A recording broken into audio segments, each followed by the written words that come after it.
asking the listener to illuminate their minds and just connect with the universe. And that's what I am divine. Like, it's not about me thinking that I'm like special. Everyone is special. Every one of us is divine.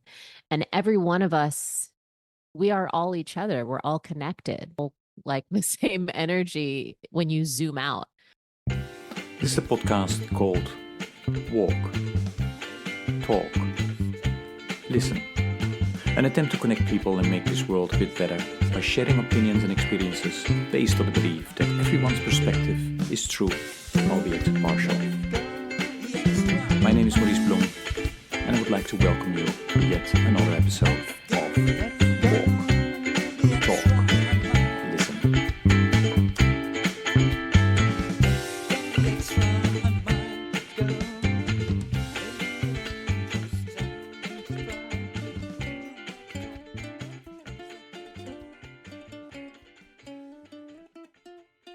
Okay, good day, everybody. This is another episode of the podcast Walk, Talk, Listen, and I'm really excited, as always, but super excited today with my guest, who is a terrific singer and musician.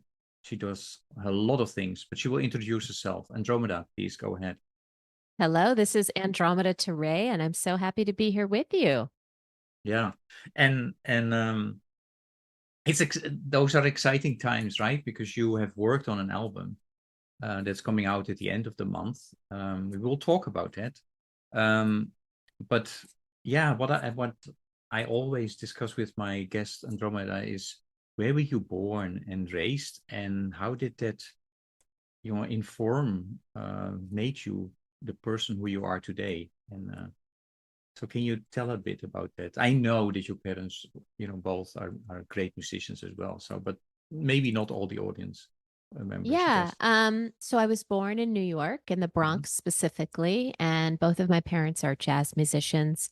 My father is trombonist and shell player, Steve Turre, and my mom is Akua Dixon, cellist and composer.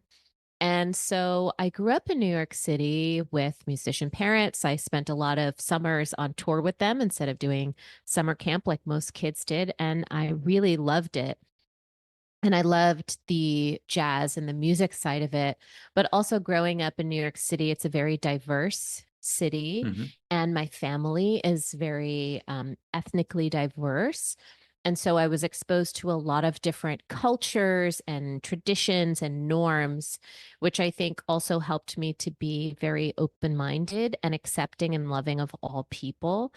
And then as I became an adult and I started to move out into the world, I realized that a lot of people hadn't had the cultural experiences that I had growing up and were in a lot of ways very close-minded. And so in addition to wanting to be a musician, I wanted to do something to help close a lot of those gaps, which is why I started also doing DEI work and getting certified at Cornell as a diversity and inclusion practitioner.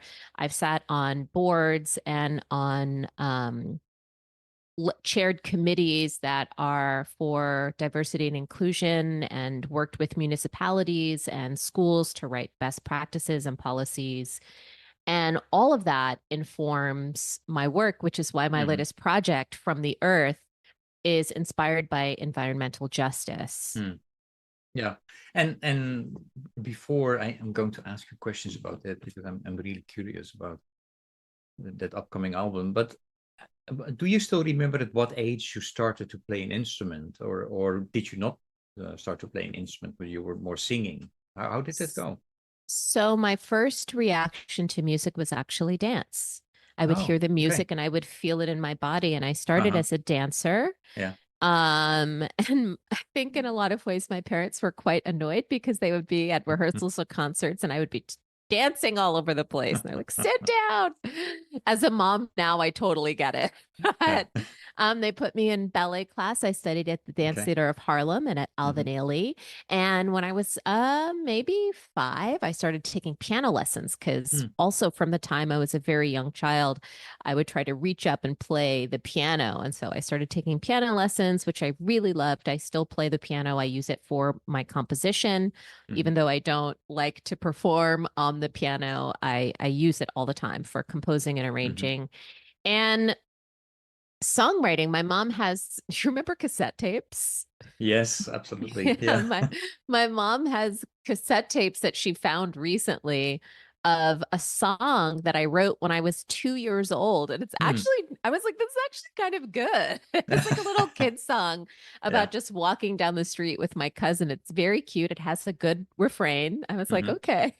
So I've always been a songwriter. And I think most importantly, I've always been a creator of worlds. Hmm. And growing up mixed race and growing up in a very diverse city, in New York, we have neighborhoods. And Hmm. even though there's a lot of different cultures and they will all sometimes end up at the same school or the same playground, the neighborhoods are still pretty segregated Hmm. for the most part, or at least in the 80s when I was growing up in New York City. And I never really quite felt that I fit in anywhere, which is a common thing with mixed kids. Hmm. And that isolation and that loneliness did not lead me to feeling sad about it. It led to me being creative. So where there was situations where I didn't have friends to play with, I would write my own little plays and make paper dolls and just like create my whole own narrative and world.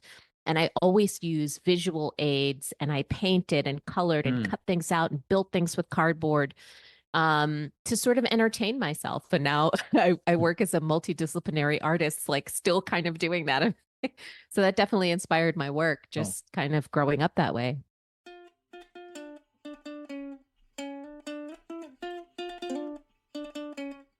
yeah. And was that something that you saw from your parents? Were they also multidimensional?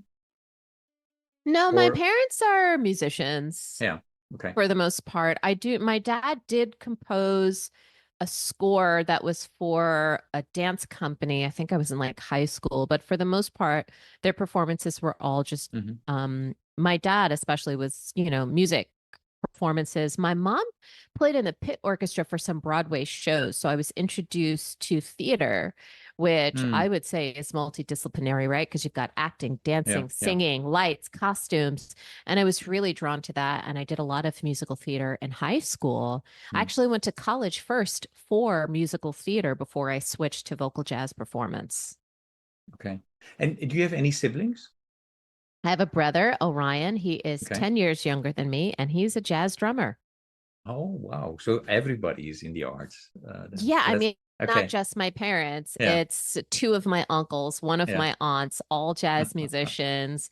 And my grandparents actually met at a Count Basie concert, my dad's parents. Hmm.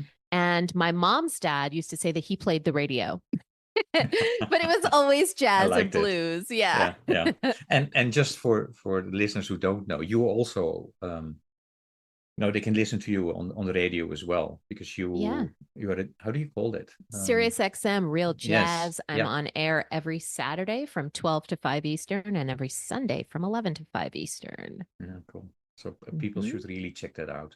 Yeah. Yeah, let us go to this upcoming album because it's really yeah, you received a grant to make this album, is that correct? And Yeah, yeah, tell a bit about yeah.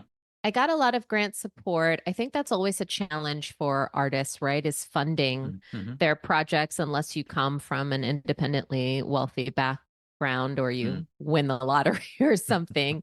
This is actually the first time that I've had the funds to sort of realize a creative project on the level that I actually imagined it. So I'm Mm-hmm. very excited about being able to share this level of work because it's the kind of work that I've always wanted to create, but didn't Yeah. have the resources.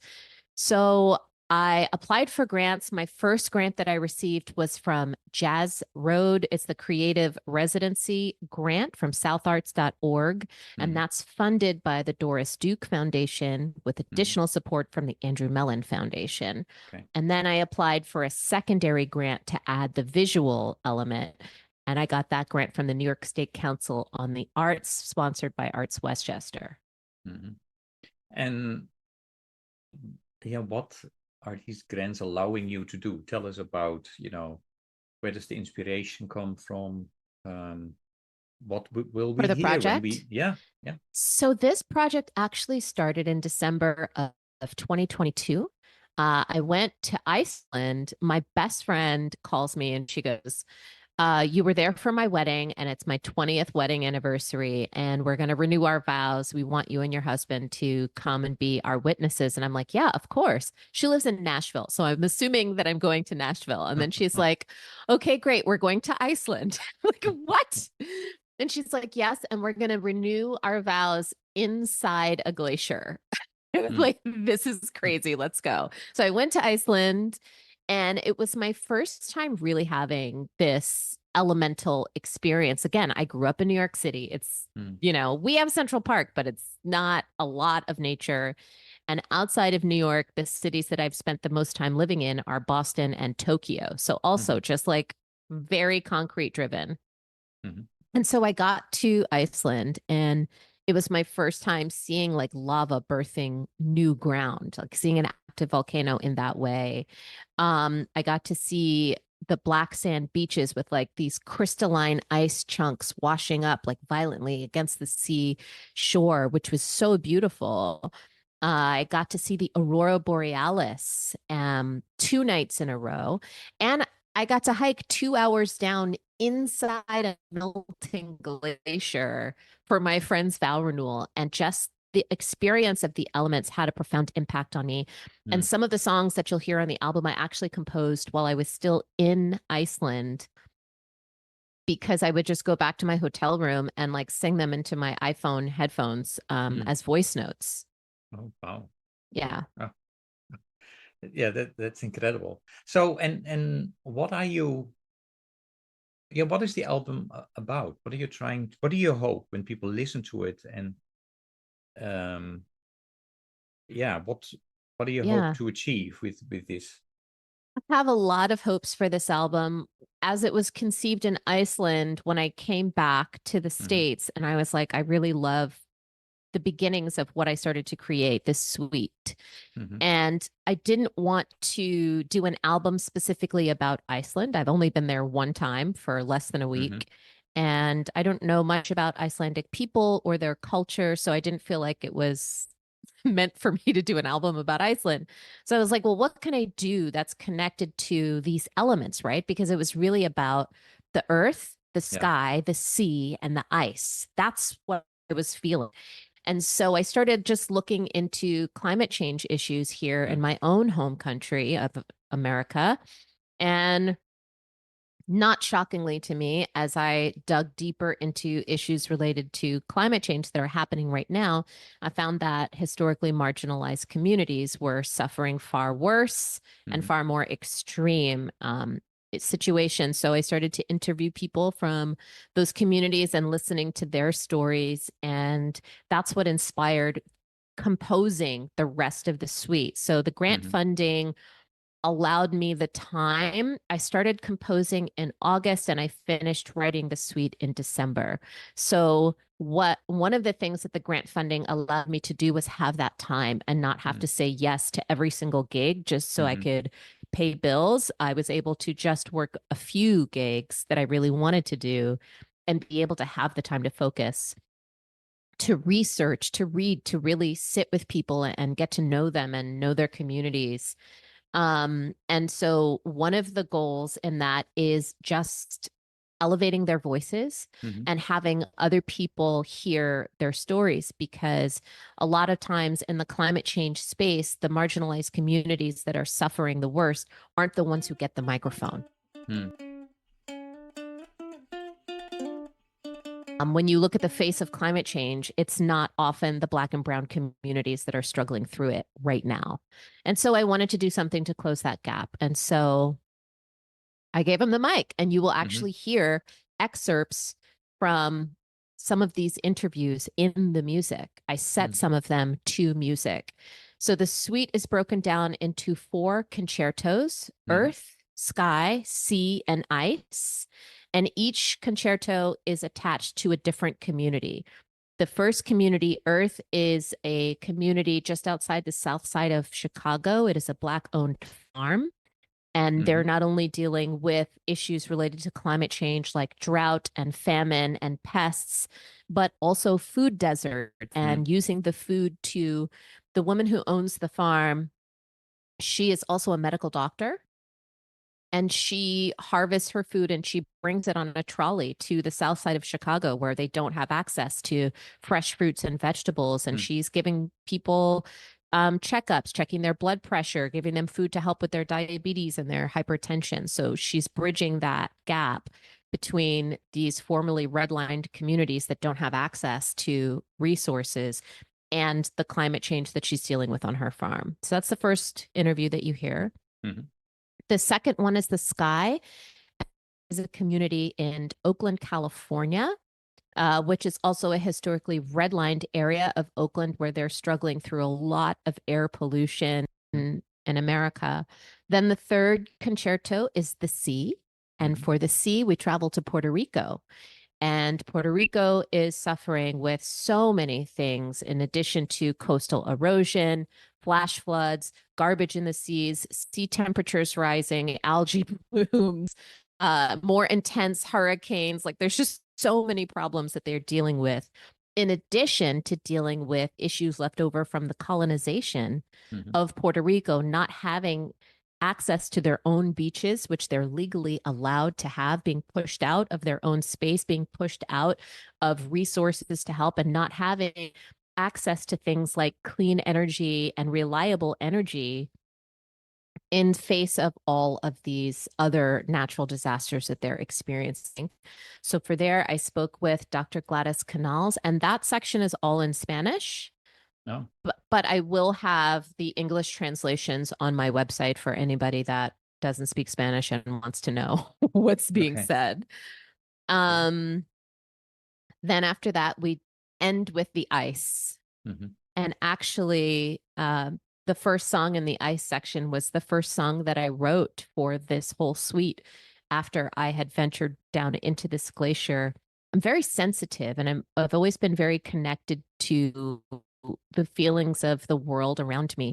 And when I hiked down into this glacier, I was overcome with the feeling of sadness from this glacier that was melting. And so that's what is reflected in that first song. It's called Cryosphere. And you hear, I'm singing from the perspective of the glacier as I imagined it. And so for the Ice segment, you hear an interview with Rhonda Hiscock, who is an environmental scientist. And she comes from a indigenous community in Newfoundland. And they are also dealing with polar ice caps melting and not having a lot of certain resources up there. And they're having to relocate some people due to the weather, and things are just not as safe. The ice that they use for ice fishing is not freezing quick enough, and people can't get food out to freeze. You know, there's so many problems. So she was really interesting to talk to because I spoke with a farmer. I spoke with an activist. Dr. Gladys Canals in Puerto Rico is actually a teacher. And then to close it out with speaking with an environmental scientist is just really interesting. And the suite takes you on a journey for sure.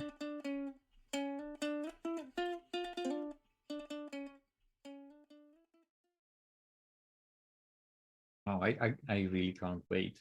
And for those who can't wait either, you already released 2 songs, right? Yes, there are 2 singles out. So the other way that the suite is structured is the first song of each concerto, Atmosphere, Cryosphere, Hydrosphere, and Geosphere. Those sort of bring you into the feeling of that realm, of that element. The second song has an interview excerpt, and the third song is my reflection on that element of our environment and on whatever I learned from that community. And so the first song that I released is Contigo, and that's for Hydrosphere, that's for the sea, that's for Puerto Rico. And I wrote that song after hearing a story from Dr. Gladys where she was just talking about after Hurricane Maria and they had no power and they had no running water and there were elderly people who needed medicine and they didn't have it. And there was a group of high school students who walked for miles and miles and miles. It was like 30 something Hmm. miles to get medicine to help people in their community. You know, just the sense of camaraderie was so beautiful. And having been to Puerto Rico myself, not in a natural disaster, I Hmm. have felt that sense of like just vibrancy and pride in the culture and in the community. And so that's what inspired Contigo. Hmm. And the other one is Earth Waltz, which is the closing song for the Earth segment. Yeah. And Earth Waltz, I really, Dr. Jafunza Wright Carter, who I interviewed for that segment, she went really deep. She went really into areas of the psychology of humanity. And so I was inspired by that to just sort of zoom out and look at the earth from outside of its physical borders Hmm. and see how a lot of the things that people stress about and worry about day to day in the grand scheme of the earth and of time and of the universe are so insignificant, even though they may seem important to us at the moment. It's a great song. It's a great song. So Thank you. um, I love how you know how you seem to make connections of things that are happening, because I really believe, first of all, we are all interconnected. Then issues are interconnected. The planet is connected with humanity. We have forgotten that. That's one of the reasons I think that we are in the mess that we are in. Of Um, course. I agree with you and then completely.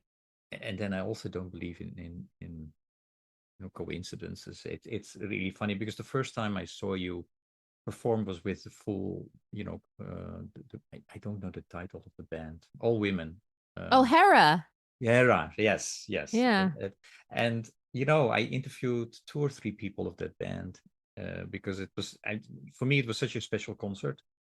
And I thought, okay, the music is incredible, but I would like to interview these women and understand, where did they come from and share them with my listeners. So, I interviewed Andrea Owens, who was there that evening, and Shirazette, I think, right? Shirazet, yes, Yeah, Shirazet as Shirazette well. Tinin. Yeah, and now you. So that's awesome from my perspective. So I really would encourage my listeners to check out all of your music, and when there are concerts, go to these concerts.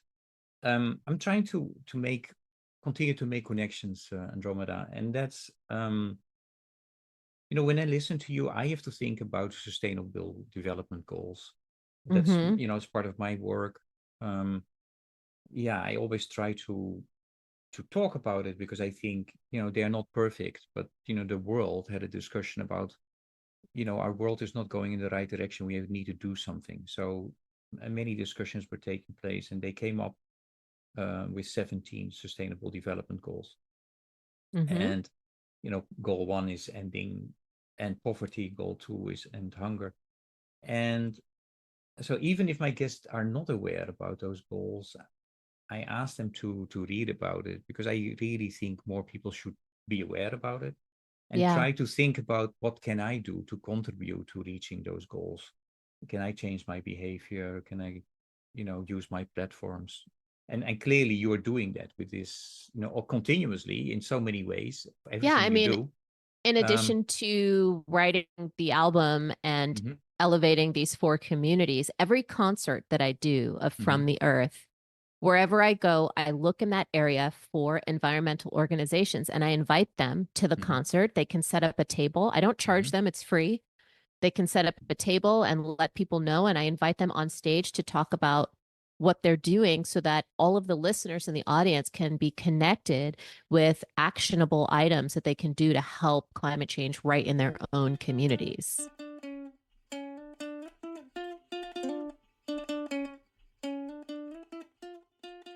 Yeah. And you know, yes, you have so many elements. You also have Mm-hmm. you're doing something around you call uh growing up Jazz. jazz. Yeah. Yeah, yeah. Can you tell about that? Growing Up Jazz is a keynote presentation and also an extended program through Hmm. which I teach Black history through the lens of jazz.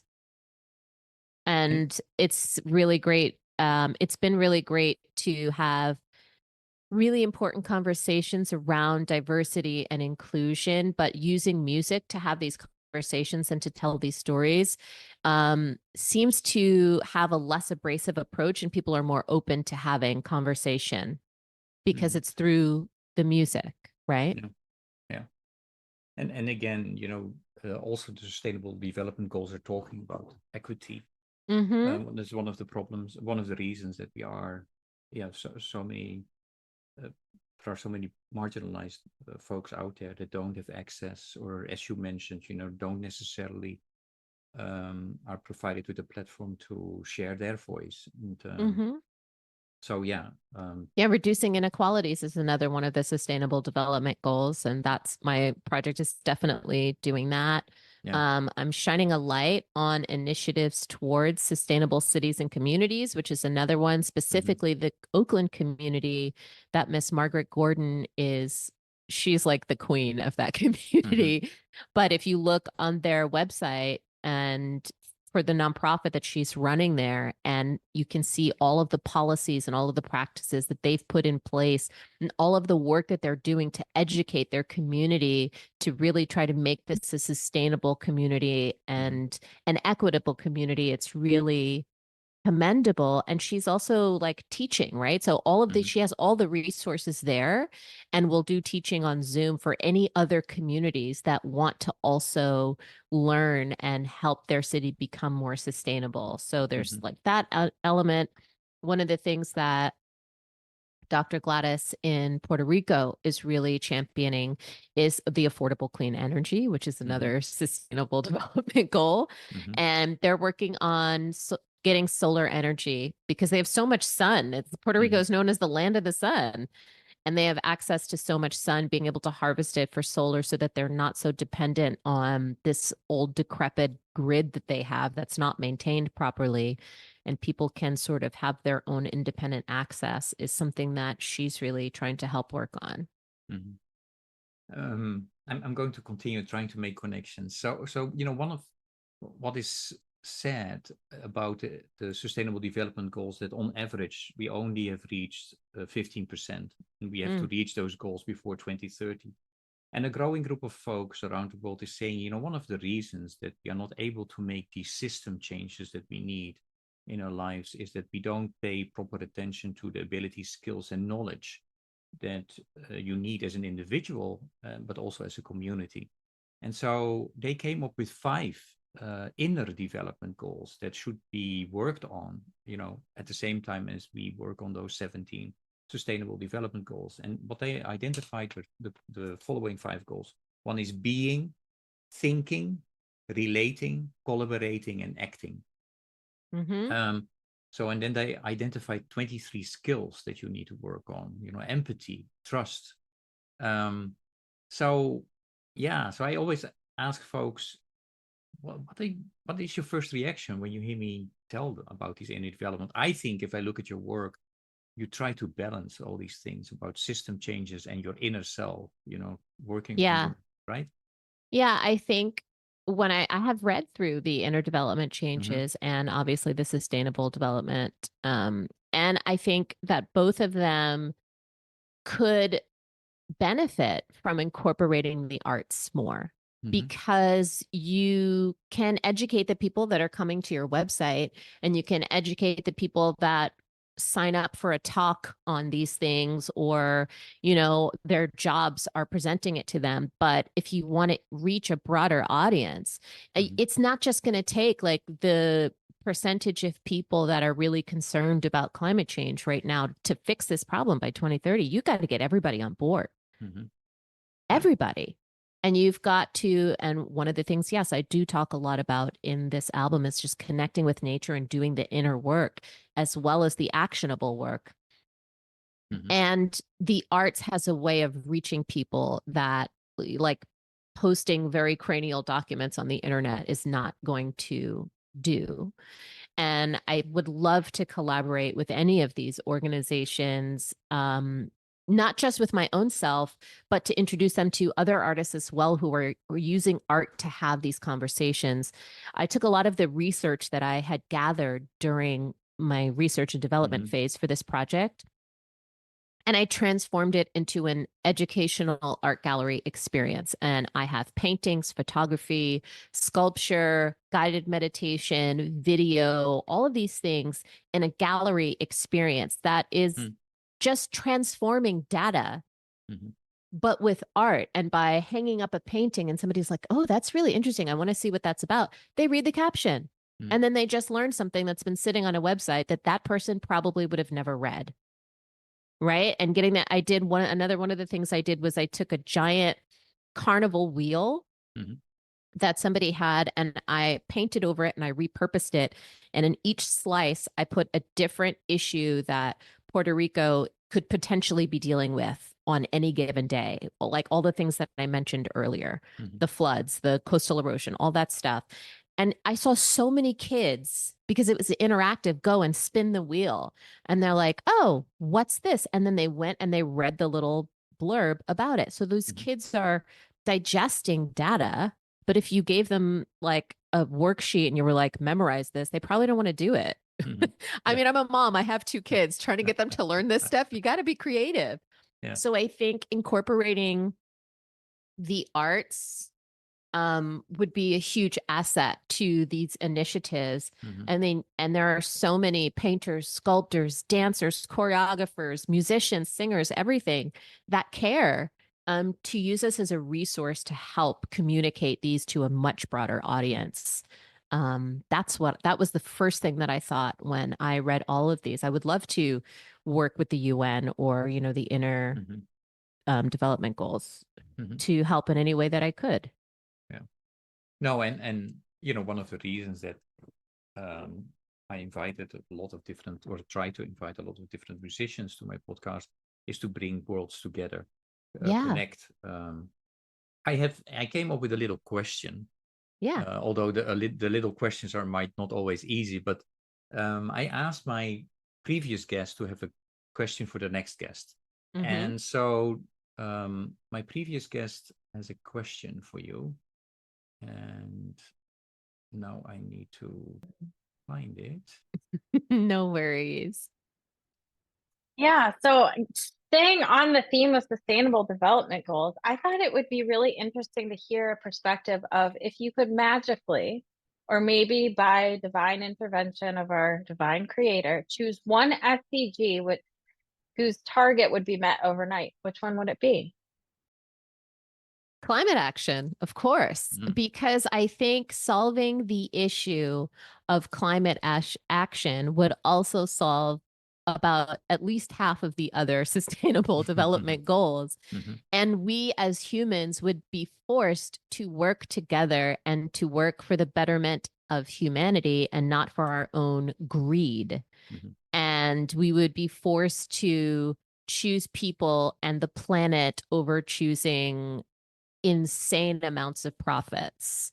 And so I think solving the issue of climate action would reduce inequalities. It would solve a lot of the hunger issues, the life on water, life on land, like all of those issues would be solved with climate action. So I would say if you could magically fix that overnight, it would do more than fix the earth. It would fix a very needed evolution in the human heart and the human psychology and the human soul that's very, very needed to evolve right now. Okay. Love that answer. Thank you. Your question for the next guest. Oh God. Can I think about what am I going to ask the next? Yeah. You can. We can. Yeah. What do I want to ask the next? I don't know who the next guest is. It's hard to. I never. You never tell? No. But take your time. When was the last time? My question is, let's see, my question for the next guest would be, when was the last time you really spent time with the earth in nature and connected with it? Okay. And tell me about that. Okay. I'm looking forward to that answer. Yeah, right? as you know, I like you. I love music, so I always have a question about music as well. And Hmm. actually, this is considered to be the most difficult question that they always ask, Okay. even by musicians. Yeah. So, if I ask you to come up with a song or a piece of music that best embodies who you are, what you are about for a big part, which song or piece of music would that be, and why? That's actually a really easy question for me Ah, okay, because it's yeah. a song that I wrote. I have a song that I wrote called Mantra. I actually have the lyrics tattooed on my back. Hmm. And it started as my own personal mantra. And then I set it to music. And I've sung every time I sing it at a concert, I'll hear from people after the show, but sometimes I'll get an email through my website, like a week, a month, several months later, being Mm. like, I'm still have those lyrics reverberating in my head. They've really Hmm. impacted me. And the lyrics are I am beautiful. I am free. I am powerful. I have everything I need. I am complete. I am me. I am divine. And so trusting and leaning into believing that mantra gives me the strength to have hope for the future, to try to take on a project as massive as this From the Earth project is, not just composing the music, but doing all of the DEI work, reaching out Hmm. to local communities as I'm like putting concerts together and facilitating and making space for them and making sure to elevate the 4 communities that are in the project and getting audiences to connect with them and the art show and like also being a mom with 2 kids and like being a good wife to my husband. Leaning into that mantra has really helped me in so many different ways. And if I would love for everybody on the planet to really embody those, because I think we would also have a lot less wars and a lot Mm. less, even if you think about it, I have everything I need. If people could lean into that, there's so much, especially dealing with climate action, that has to do with greed because of people have this idea that they need more and more and more, Hmm. or that they have to hoard resources. If you believe that you have everything you need and that the earth is going to provide for you and the universe is going to provide for you, Hmm. you're not taking those actions that are harmful to powerless communities because you understand that you have everything you need. Think about these CEOs that are like, oh, I've got $70 billion, but I want to buy another mega yacht. And their secretary is making $26,000 a year taking the bus to work and is trying to decide between buying her medicine that she needs and paying her rent. Like, Mm. bro, you have everything you need. You don't actually need another yacht or another private plane. What you need to do is pay her a living wage so that she can also have everything that she needs. Um, what is the title of the song? Oh, Mantra. Mantra. Okay. And is it available on Spotify? It's on YouTube. You can find a live Okay. performance of it on YouTube. That version, I don't have the last line, I am divine. It ends with I am me. Okay. Okay.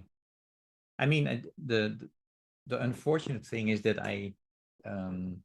because I made a Spotify playlist where I put Hmm. all the songs that are selected by the Yeah, guests, that's but in not this on case, it's there. not possible. So No. so I will put the song, the link to the YouTube one in the podcast notes. Is there a Great. song? Is there a song that you would like to add to the Spotify Walk Talk Listen playlist? Yeah, but I mean, it's not on Spotify. No, no, So no. But could you? Should I put another song of you as part of the? put Earth Waltz. Okay, Earthwald.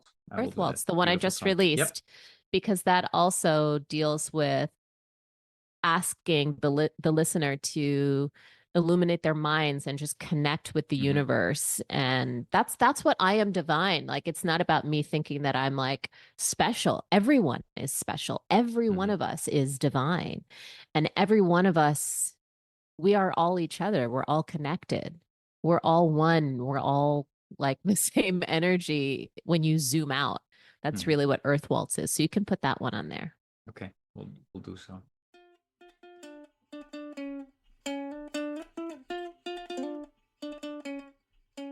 Okay, a couple of quick questions. Mm-hmm. Yeah, I told you that this podcast is a spin-off of a 100-mile walk that I started in 2012 and Mm-hmm. I do that to raise awareness and funds to end hunger, poverty, and injustice. If you would be asked to walk 100 miles in a week, so 15 miles, 15 to 20 miles per day, yeah, for which cause would you walk? Yeah, for environmental justice. Okay. Yeah, for the communities that were generous enough to talk with me and welcome me into their experience and to help them with the initiatives that they already have going on that just need more support. Mhm. Okay. This is a question that I only ask to musicians. But if I ask you to choose between a duo, a trio, a quartet, or a quintet, which would you choose? Which one? A quintet. A quintet. The Okay. more instruments, the better. I Yeah. have more sounds that I can make. Then if I ask you, yeah, Although it depends. If I have to just make up something on the spot and improvise, then a duo. okay, But in general, I'll take a as many quin instruments as I okay, get. let's go for the quintet. Yeah. So if I ask you to come up with the musicians for your quintet, dead or alive, you know, Mhm. who would you make part of your quintet? Oh my gosh. Oh, this is fun. Okay. So, well, me, obviously, I'm one. I would want Sure. Bjork because I'm obsessed with her. She's probably one of my favorite artists of all Okay. time. I love Bjork. I would want Alice Coltrane because why not have a harp? Mhm. I would want McCoy Tyner and he's alive, but I would want Giovanni Hidalgo to bring like percussion sounds. So it would be percussion, two vocalists, harp, and piano. That's my quintet. Great, great. And we're all well, we can't make that happen. We need this magic wand, No, but we can't um, make it happen, but it would although be nowadays epic. you have all kinds of, software going on, right? Yeah, So you that's true, but it's can not the mix things. No, same. it's not the same. No, it isn't. Great. And you're I think you were the fastest musicians that came up with the answer. So Oh, really? Yeah, um just stream of consciousness. great. Um yeah, these conversations always go fast. Any last question, message, advice for the listeners? Yeah, I think that in a lot of ways with climate change, it can feel very overwhelming and like nothing that we do will make an Mhm. impact. But I would encourage people to look at their daily habits and see if there's any small change that they can make. For example, when we did a concert of From the Earth here in my community, there's a local composting service. It's free. You just have to buy a one-time the bins for 30 Mhm. bucks and Mhm. then they'll compost your stuff. And so that really helps to reduce waste and a lot of issues associated with that. And in our community, our waste gets sent to a processing plant that's in a Black community that's a historically redlined community. So the air pollution from that is affecting them. It just creates a lot of problems. So Mhm. we got a lot of people to come on board for composting that didn't know it was available in our town. So take a look, maybe look at your town's website Mhm. and see if there's any initiatives like that you could maybe easily do. A lot of them nowadays are for free and just try to change one small thing. And every little bit helps the planet and helps humanity to be able to live on it a bit longer. Okay. Um, yeah, I know I'm going to ask this question as well. Steve Hartman examined or still is examining how one simple act of kindness creates a ripple effect. And my question to you is, yeah, what are your thoughts about that in terms of, the potential of one simple act of kindness? Oh, it's immense. It's immense. I feel like all of the projects that I've done with Hera and the project that I did before this, which was Mm-hmm. based on the Japanese concept of ikigai, all of my concerts are led with an immense amount of kindness and love for the audience. So I would just keep performing and keep doing what it is that I'm doing with my music, because it creates a safe space and a kind space and a loving space that so many people need right now.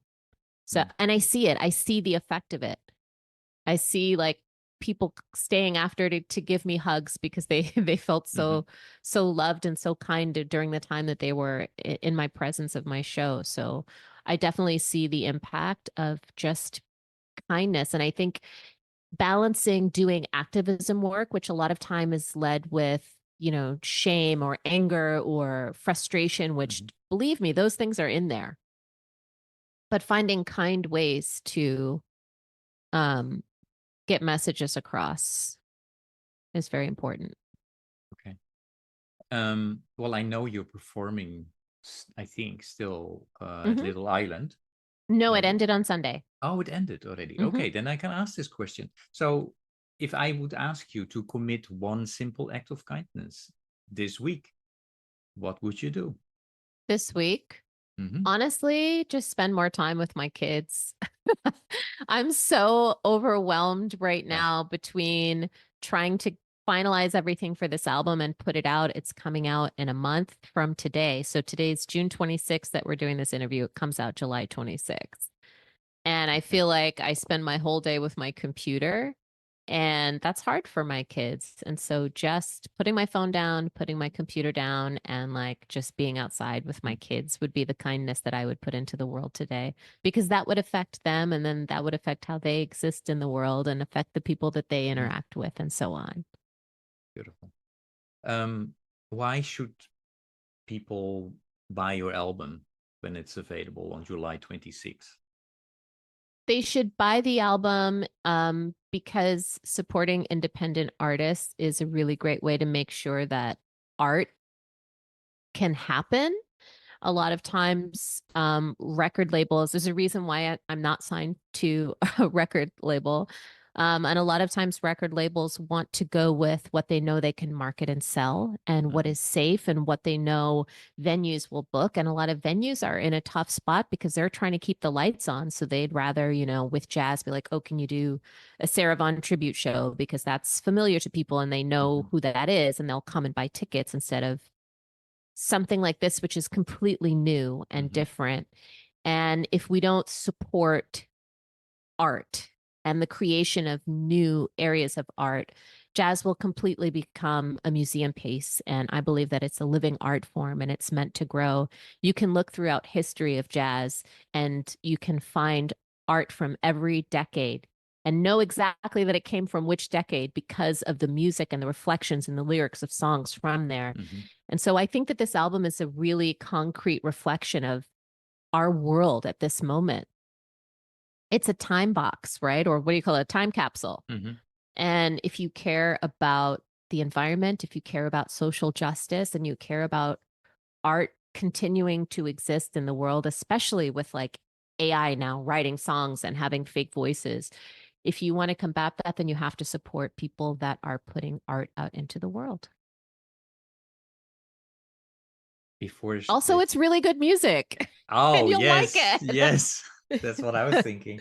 No, Yeah. and also, if people would follow you on social media, they also understand more how challenging it is, for musicians to make a living, and you have to work extremely hard, and then still, from Spotify, etc., you don't make a lot of, barely make anything from it. So go online, order it, and listen to it and spread the news, like it. Andromeda, thank you so much for your time today to talk with me. And any question that I should have asked you but didn't? No, I think you did a really good job. That's always nice to hear.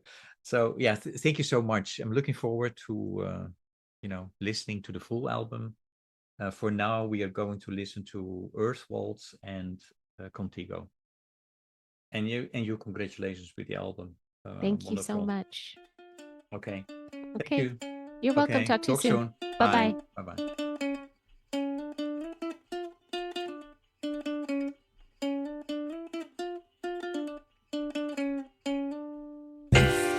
just run 100 miles.